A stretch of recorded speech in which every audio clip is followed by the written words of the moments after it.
Chapter 2, in which Pooh goes visiting and gets into a tight place. Edward Bear, known to his friends as Winnie-the-Pooh, or Pooh for short, was walking through the forest one day, humming proudly to himself. He had made up a little hum that very morning as he was doing his stoutness exercises in front of the glass. Tra-la-la, tra-la-la, as he stretched up as high as he could go, and then tra-la-la, tra-la, oh, help, la, as he tried to reach his toes. After breakfast, he had said it over and over to himself until he had learned it off by heart, and now he was humming it right through properly. It went like this. Tra-la-la, tra-la-la, tra-la-la, tra-la-la, rum-tum, tiddle-um-tum. Tiddle-iddle, tiddle-iddle, tiddle-iddle, tiddle-iddle, rum-tum-tum, tiddle-um.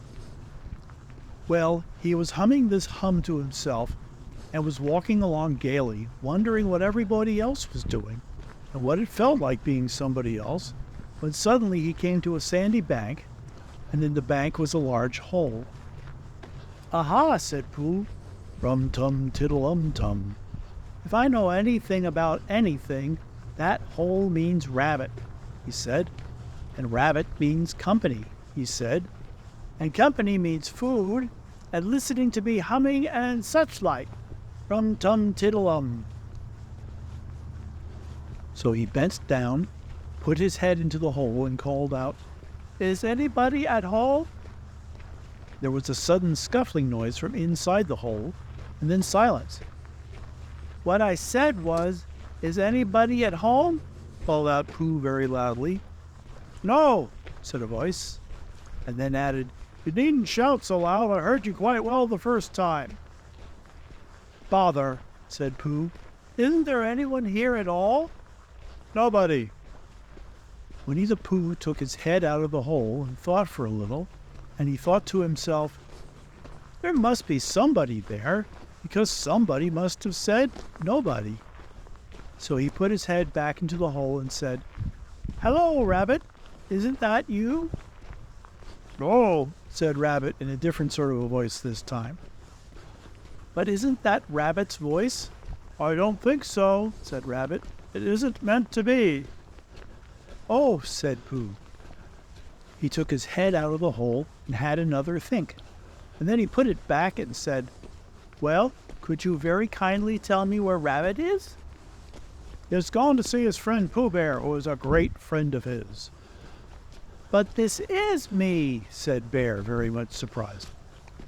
"What sort of me?" "Pooh Bear." "Are you sure?" said Rabbit, still more surprised. Quite sure," said Pooh. "Oh, well then, come in." So Pooh pushed and pushed and pushed his way through the hole, and at last he got in. "You are quite right," said Rabbit, looking at him all over. "It is you. Glad to see you." "Who did you think it was?" "Well, I wasn't sure. You know how it is in the forest. One can't have anybody coming into one's house. One has to be careful. What about a mouthful of something?" Pooh always liked a little something at 11 o'clock in the morning, and he was very glad to see Rabbit getting out the plates and mugs. And when Rabbit said, "Honey, or condensed milk with your bread?" he was so excited that he said, "Both." And then, so as not to seem greedy, he added, "But don't bother about the bread, please." And for a long time after that he said nothing, until at last, humming to himself in a rather sticky voice, he got up, shook Rabbit lovingly by the paw, and said he must be going on. "Must you?" said Rabbit politely. "Well," said Pooh, "I could stay a little longer if you—" and he tried very hard to look in the direction of the larder. "As a matter of fact," said Rabbit, "I was going out myself directly." "Oh, well then, I'll be going on. Goodbye." "Oh, goodbye, if you're sure you won't have any more." "Is there any more?" asked Pooh quickly. Rabbit took the covers off the dishes and said, "No, there wasn't." "I thought not," said Pooh, nodding to himself. "Well, goodbye, I must be going on." So he started to climb out of the hole. He pulled with his front paws, and pushed with his back paws, and in a little while his nose was out in the open again, and then his ears, and then his front paws, and then his shoulders, and then... "Oh, help," said Pooh. "I'd better go back." "Oh, bother," said Pooh. "I shall have to go on." "I can't do either," said Pooh. "Oh, help and bother." Now by this time Rabbit wanted to go for a walk too, and finding the front door full, he went out by the back door. He came round to Pooh and looked at him. "Hello, are you stuck?" he asked. No, said Pooh carelessly. Just resting and thinking and humming to myself." "Here, give us a paw." Pooh Bear stretched out a paw, and Rabbit pulled and pulled and pulled. "Oh," cried Pooh, "you're hurting." "The fact is," said Rabbit, "you're stuck." "It all comes," said Pooh crossly, "of not having front doors big enough." "It all comes," said Rabbit sternly, "of eating too much."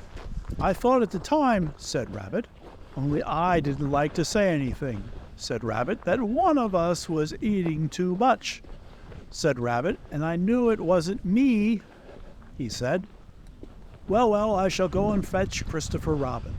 Christopher Robin lived at the other end of the forest, and when he came back with Rabbit and saw the front half of Pooh, he said, "Silly old bear," in such a loving voice that everyone felt quite hopeful again. "I was just beginning to think," said Bear, sniffing slightly, "that Rabbit might never be able to use his front door again, and I should hate that." "So should I," said Rabbit.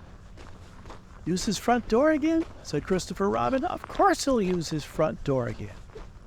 "Good," said Rabbit. "If we can't pull you out, Pooh, we might push you back."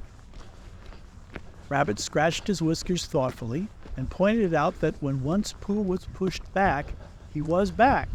And of course nobody was more glad to see Pooh than he was. Still, there it was. Some lived in trees and some lived underground. "You mean I'd never get out?" said Pooh. "I mean," said Rabbit, "that having got so far, it seems a pity to waste it." Christopher Robin nodded. "Then there's only one thing to be done," he said. "We shall have to wait for you to get thin again." "How long does getting thin take?" asked Pooh anxiously. "About a week, I should think." "But I can't stay here for a week." "You can stay here all right, silly old bear. It's getting you out which is so difficult." "We'll read to you," said Rabbit cheerfully, "and I hope it won't snow," he added. "And I say, old fellow, if you're taking up a good deal of room in my house, do you mind if I use your back legs as a towel horse? Because, I mean, there they are, doing nothing. It would be very convenient just to hang the towels on them." "A week?" said Pooh gloomily. "What about meals?" "I'm afraid no meals," said Christopher Robin, "because of getting thin quicker. But we will read to you."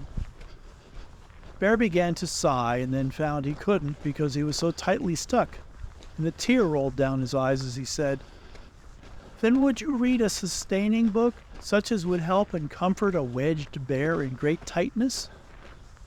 So for a week, Christopher Robin read that sort of book at the north end of Pooh, and Rabbit hung his washing on the south end. And in between, Bear felt himself getting slenderer and slenderer. And at the end of the week, Christopher Robin said, "Now!" So he took hold of Pooh's front paws, and Rabbit took hold of Christopher Robin, and all Rabbit's friends and relations took hold of Rabbit, and they all pulled together. And for a long time, Pooh only said, "Ow!" and "Oh!" And then, all of a sudden, he said, "Pop!" just as if a cork were coming out of a bottle. And Christopher Robin and Rabbit and all Rabbit's friends and relations went head over heels backwards. And on top of them came Winnie-the-Pooh, free. So with a nod of thanks to his friends, he went on with his walk through the forest, humming proudly to himself. But Christopher Robin looked after him lovingly and said to himself, "Silly old bear." End of chapter 2.